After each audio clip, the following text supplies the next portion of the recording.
Já, Hlín komin yfir til Sviss, hvernig bara tilfinningin að vera komin hérna yfir? Hún er bara afskaplega góð.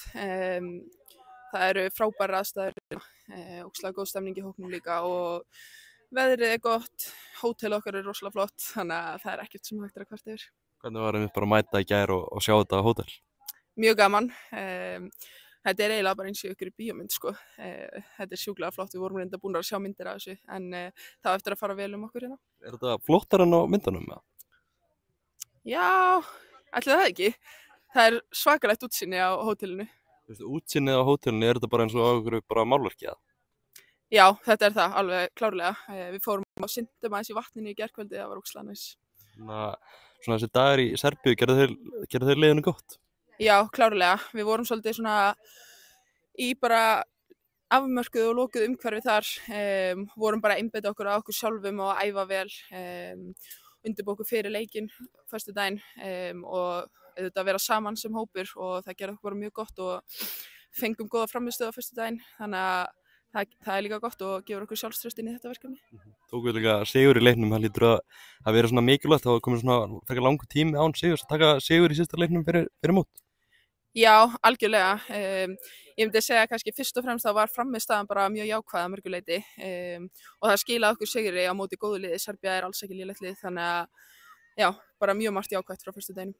Núna er bara að fara að styttast í fyrsta leik á Evrópumótinu. Þetta er fyrsta mótið þitt, hvernig er bara tilfinningin að vera mætt á stórmót með Íslandi? Það er geggjað, það er bara draumur að rætast. Ég var ekki með síðast, þannig að þetta er nýtt fyrir mér og ég bara hlakka ógeðslega mikið til að vera einn og alltaf njóta þess. Var svekkjandi að vera ekki með á síðasta móti? Það er geggjað að vera að svara því 4 árum seinna, en já, það var alveg. Svona, já, bara vantarlega eins og segir, bara geggjað að vera komin inn í hópi núna og fá að upplifa þetta loksins. Já, algjörlega. Þetta er bara ógeðslega skemmtilegur hópur að vera í. Það er mjög augljóst að við erum öll að róa í sömu átt, bæði 23 leikmenn og ég held 24 starfsmenn, þannig að það er ógeðslega gaman að vera hluta þannig og ég held að við erum eftir að gera mjög gott mót.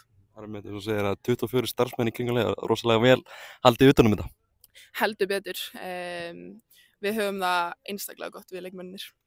Svona koma inn á þetta æfingasvæði fyrsta sinn í dag, móttökunar sem við fengum hérna á sveinu, hvernig voru þær? Þær voru geggjaðar. Það er einhverjir heimamenn sem eru mættir. Ég held að það séu börn bara úr þessu félagi sem spilar hérna. Það var bara hlýtt í hjartað, mjög gaman. Fengum líka góða móttökur þegar við mættum á hótelið í gær. Gaman að sjá hvað er svona bara tekið vel á móttöku, hvað eru mikla fyrirmyndir fyrir þetta fólk hérna? Já, það er mjög gaman. Og það er bara gaman að sjá að það er mikill áhugi í Sviss á mótinu og svo verður náttúrulega geggjað að fá Íslendingana út líka. Það verður kannski toppurinn. Hvernig bara líður þér persónulega fyrir mótinu, bara líkamlega, andlega og allt svoleiðis? Bara vel sko. Mér finnst ég bara í mjög góðu standi, tilbúin í þetta, búin að fá smá break þannig að líkaminn er mjög ferskur og góður núna.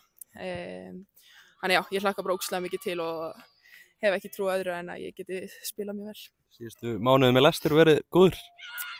Já, bara krefjandi og góðir sko. Tíminn leið bara ógeðslega hratt eftir að ég kom út til Leicester. Það voru bara einhverjir 3 mánuðir eftir á mótinu þegar ég mætti, ekkert svakalega margir leikir og svo var það svolítið svona brotið upp með landsliðsgluggum og öðru, þannig að finnst ég ennþá vera svolítið ný í Leicester en þetta er búið að vera geggjuð upplifun og mér finnst ég búin að bæta með helling síðan ég fór þangað. Er þetta ekki bara mikið skref upp á við? Jú, þetta er mjög stórt skref upp á við og maður þarf alveg að bera virðingu fyrir því og já, maður þarf heldur betur að leggja inn vinnuna ef maður ætlar að ná góðum árangri þarna í þessari deild, þannig að það er bara spennandi tækifæri og ég er tilbúin að leggja inn þá vinnu. Það var síðasta landsliðshóp fyrir EM, Arna í hópnum, hvernig var að hafa hann í hópnum þá? Það var mjög gaman. Já, hún er systir mín og bara eiginlega besta vinkona mín, þannig að það er bara þægilegt fyrir mig og gaman fyrir hana, hún átti það mjög skilið, þannig að já, bara geggjað. Þið voru náttúrulega herbergisvélar í því verkefni og vakti vantilega bara upp gamla minningar. Já, það gerði það. Við sko deildum herbergi heima alveg held ég óvenju lengi. Það var mjög gaman, við vorum ekkert að reyna að skipta okkur í 2 herbyggi, þannig að það er bara, já, geggjað. Var erfitt að sjá að hún var ekki í þessum hóp?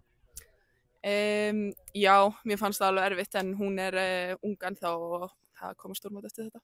Hvernig hefur bara verið að fylgjast með henni í FH í sumar, bara örugglega verið besti varnarmaður bestu deildarinnar í sumar? Já, ég er sammála því. Hlutlaus mann? Algjörlega hlutlaus. Já, það er búið að vera mjög gaman og mér finnst þetta bara gaman að horfa á FH yfir höfuð. Þær spila ógeðslega skemmtilegan fótbolta og Arna er auðvitað í lykilhlutverki þar og er algjörlega að blómstra. Styttist ekki bara í það að hún farið út í atvinnumennsku eða? Jú, ég vona það. Ég held hún sé með samningi FH núna og er bara að einbeita sér að því, en ég vona hún taki skrefið. Svona bara í lokin, það er orðið heldur betur stutt í fyrsta leik á EM móti Finnlandi, hvernig bara hana líst á fyrsta leikin? Sjúklega vel, ég hlakka geðveikt mikið til. Hlakka til að fara betur yfir Finnana og undirbúa okkur núna næstu 3 daga á æfingum. Svo hefst bara alvaran og við þurfum að vera klárar. Hefur ekki bara góða möguleika í þessum riðli?